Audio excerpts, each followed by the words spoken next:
Hi! Subscribe! Now! Bye. Hey guys, welcome to my channel. Today I'm doing my top 5 university tips. It might be a little bit more if I can't count properly.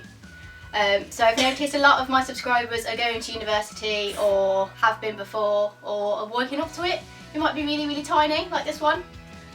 And you might not be thinking about it yet, but if you are, then here's my 5 tips. So here we go, here is number 1. Okay, so my first tip is budgeting. So I didn't really budget until I'd spent most of my savings on the first few months. So what my guidance is to start budgeting from the get-go. So the first week, give yourself an allotment. So here, as you can see, let's say you've got a lump sum, your student loan, savings, birthday present, whatever, and you add that in. Take away your rent and everything else, and then that's how much you've got to spend for the next 10 months or 9 months or whatever it is. So then divide that by 10 and that's how much you've got a month. So then every week, say you have a, let's say £25 a week budget. Write down what you spent it on, and then if you do go over, just make sure you spend less than the following weeks. Don't be like me and be like, well, I'm over, so I'll just go over every other week. Takeaways and stuff like that, they are expensive. So £25 a week will be alright if you don't go out that much. If you're a shopaholic like me, maybe 40, but that's only if you've got the savings. If not, student lifestyle, you can be poor. So here is tip number 2. So tip number 2 is to join societies and sports and do it within the first 2 weeks. So many societies and sports and universities will have a sports fair or societies fair or be a mix of both. And here there'll be loads of sports and societies having a table each, and they'll tell you more about what they do. And they'll do quite a lot of taster sessions and free sessions. I recommend that even if you're not too interested in something, or you've got a little bit of a passion for something, try something new maybe.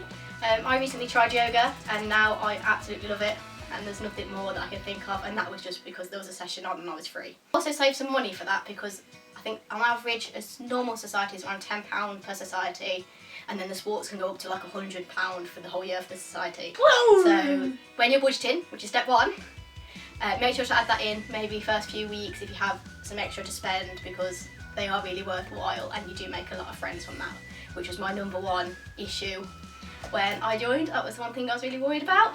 And saying that as well, at Freshers Fair you'll get quite a lot of free stuff. I remember getting free pizza, and university life basically is pizza, so you can't really go wrong.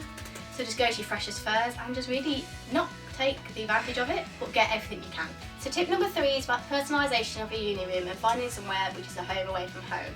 So many people, when they first look at university accommodation, they think it's very prison cell-like and jail cell-like, and it's just not comfortable at all. So you need to find a way to personalise your room. So I did this by buying cactuses, rugs, pillows, fairy lights, posters, and I also printed off a lot of pictures of me and my family to make it really quite homely. Number 4 also goes along with tip number 3 about your university room. So if you haven't finished buying everything you need, I'll leave a very handy checklist down the bottom. So what we did is we just ticked everything off as we brought it. A few things that I'd really recommend. An airer for your clothes. So washing and drying at university is a lot of money, and more than you'd think. I thought it'd maybe like £1 a wash and £1 a dry, but I ended up spending almost £5 on a wash, and that's only 1 load. So if you're doing anything like bed sheets, it just turns into so much money. So if you have an airer, you can just use natural. Another thing I'd buy, I'd maybe wait until you're there though, is a water filter. So at my university, the water was absolutely nasty, and for the first few months that I decided to buy bottled water. But as you might imagine, that got very expensive very quickly. So if you buy a water filter, you just use tap water, and then you have a litre there, ready to go. It costs you nothing. It costs you like something like 99p a month, which is for the filter. And the jug you can buy, I think I got my Wilco's for £4. It's insane, and it saves you so much. Another thing I'd really buy is like a travel mug, and if you like hot drinks, it'd be amazing in winter. So when I first went to uni, I was spending a lot of money going out and buying hot chocolates, coffees, where if you make it at home and take it with you, it's going to cost you something like 14p a cup. So a travel mug, an airer, and your water filter. Tip 5, this is to do with your food shopping, and if you're like me, you can do it 3 different ways. So when I first went to university, I was doing it weekly. So I did a big shop at the start of the year, and that was just what my parents brought, and then I was doing it weekly. So I was getting fresh food, so like fruits and vegetables, because they go off very quickly.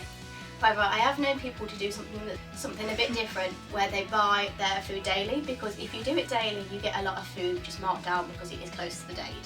so it is a little bit cheaper. However, that means that if you go to one store and they've got nothing down and you can't find anything, you might end up spending more money if you say something, do something monthly. Towards the end of my university experience, I did like a monthly shop, so I just bought everything I reckon I need for a month, cereal, stuff that doesn't go off. So if you do a loaf of bread, you can freeze it and make toast that way. Do the frozen chicken, chicken nuggets, pizza, chips, pasta sauces, stuff like that, that won't go off. So then you've bought everything for the month, and then you can just kind of not touch the money, and then you can have the money for takeaways, and you don't have to think about that.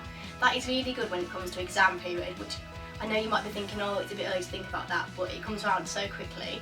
So in exam periods, that's December, January, and towards the close end of this time, it is very good just to have it there and to get very quick meals. So pasta is the quickest meal ever.